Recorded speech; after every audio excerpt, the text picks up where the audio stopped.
Before we get to this part of the story, let's go all the way back to the root of it. Birmingham, Alabama, 1962, where we grew up. Well, where I grew up.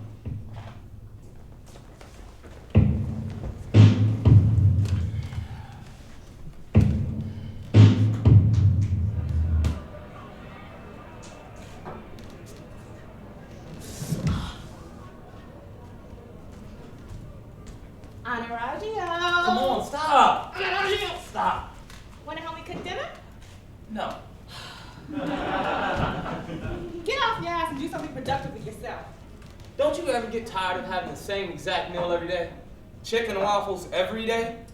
Maybe if you could get a job, we wouldn't have to. You ever think about that? What are you doing anyway? Just watching this disaster, protest. These protests are the closest thing to equal rights that we have ever experienced. These protests aren't helping us with any progress. There will never be equality if you fight violence with peace. There isn't even equality amongst us Negroes. Instead of protesting, black people just accept the fact that we living under a system of government that doesn't even accept us colored people as citizens. Too many black people still have a slave mentality. And if that's the case, there will never be equality in America, Daisy. All violence will do is add fuel to the fire that's raging and ruining our lives. With that plan, you'll only make racism worse for other Negroes in the future. Nothing will ever change if you fight water with fire. They won't change anything unless you instill fear in the government or risk your life trying to do it. They will continue to take advantage of you until you overpower them or come as close to it as you can. Reverend Sykes is hosting an activist meeting today at church at 2. Why don't you come down and tell everyone else what you feel, instead of sitting on your ass all day watching our brothers and sisters die over something you have the ability to change? They will never see my point of view unless they see how your peaceful protesting is only putting Negroes in worse positions. We are never going to have equal rights unless we go Look, about what it. are you doing to make change? At least I'm making an effort to create change. All you're doing is adding more and more problems to the situation. Don't you understand? I'm a threat because of the color of my skin. I carry a burden on my shoulders just because of the fact that I'm a black man. Look at Dad. He's dead because of the fact that he protested peacefully. I no longer have a dad because of that, Daisy. So if peaceful protests didn't work then, what makes you think it's going to work now? Well, just think about Dad. What would he Look, want? I hate talking about this. He died for a cause. Why'd you even bring up the subject if you hate talking about it? And why did he die? Because of the fact that he protested peacefully.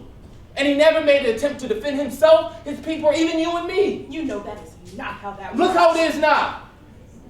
We're still segregated, Daisy. And I no longer have a father because... Daisy! Daisy! Guess I'm going to the meeting.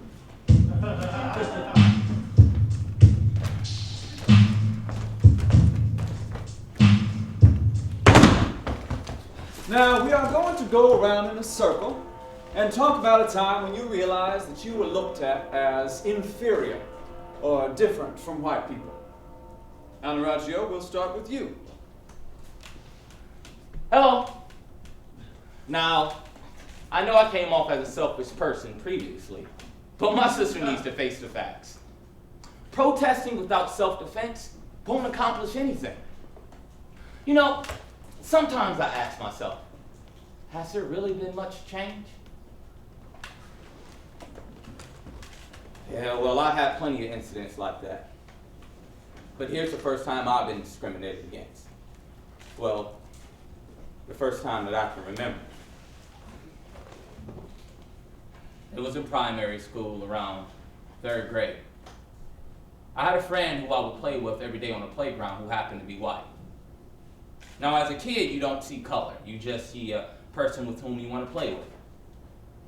One day, when his mother was picking him up, he introduced me to her. She was this white woman with brown eyes and blonde hair. When she saw me, she started to yell, and I ran. As I ran, I heard her exclaim, "Don't you ever play with no nigger child again, you hear me?" That's when I realized how society viewed me. I realized that most people see me for my skin color and not the content of my character. Well, thank you for sharing your story. And what do you think that we can do to end discrimination, or to come as close to it as possible? You gotta instill fear in the government, even though it may put us in danger. Peaceful protest doesn't work out. That was my father's approach, and guess where he is? 6 feet on the ground. He was beaten in front of my eyes, hung from a tree, and shot 11 times. I watched his body dangle from an apple tree.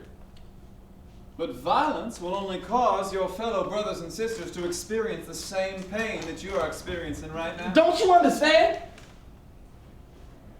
I watched someone's lifeless body just disappear in a matter of seconds. That's the worst feeling in the world. I wouldn't wish that upon anyone. Now, I know that you are angry. But once you show the racists that you feel this way, they'll just laugh. Because that is how they know that they've gotten inside of your head, and that is exactly where they want to be. They want to piss you off. That's how they maintain their supremacy. I guess you're right. Oh, I know I'm right. Now, Dr. King is protesting in Selma this week, and I expect all of y'all to be there. Anarajio, I expect you to be there especially.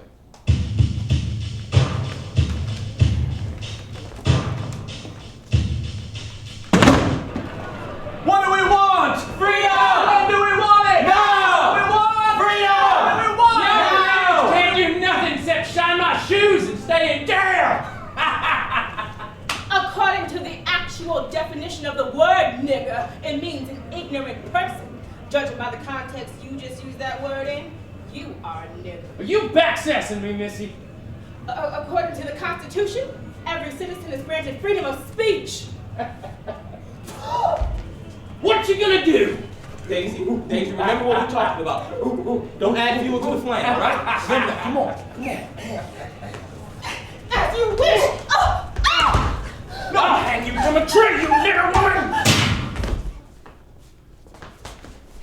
Daisy, no! Daisy! Daisy, don't do this to me, please, no! You still got so much to teach me. Daisy, no!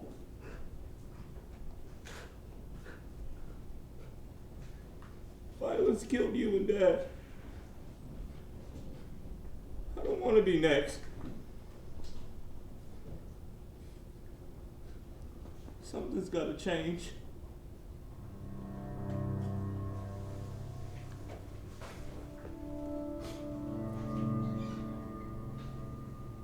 One of the worst things I ever had to do was go to my sister's funeral. Every night before the funeral, I prayed that she was playing a joke on us. But once I saw the coffin dug in the ground, I knew it was the end.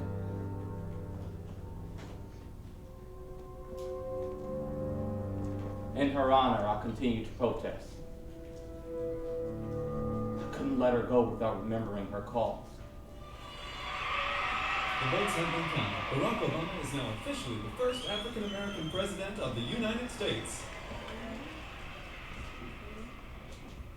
When I was young, I was angry and frustrated. I didn't realize that violence was the wrong way to go about making a change. Daisy was right all along. After her death, I walked with MLK in Selma and participated in over 100 marches. I continue to fight for equality in this country. Today, I go to middle schools and high schools and counsel kids who still feel the effects of discrimination. I try to get through to them the way Daisy got through to me. If you believe in something, fight for it. Never give up. And find ways to fight violence with peace.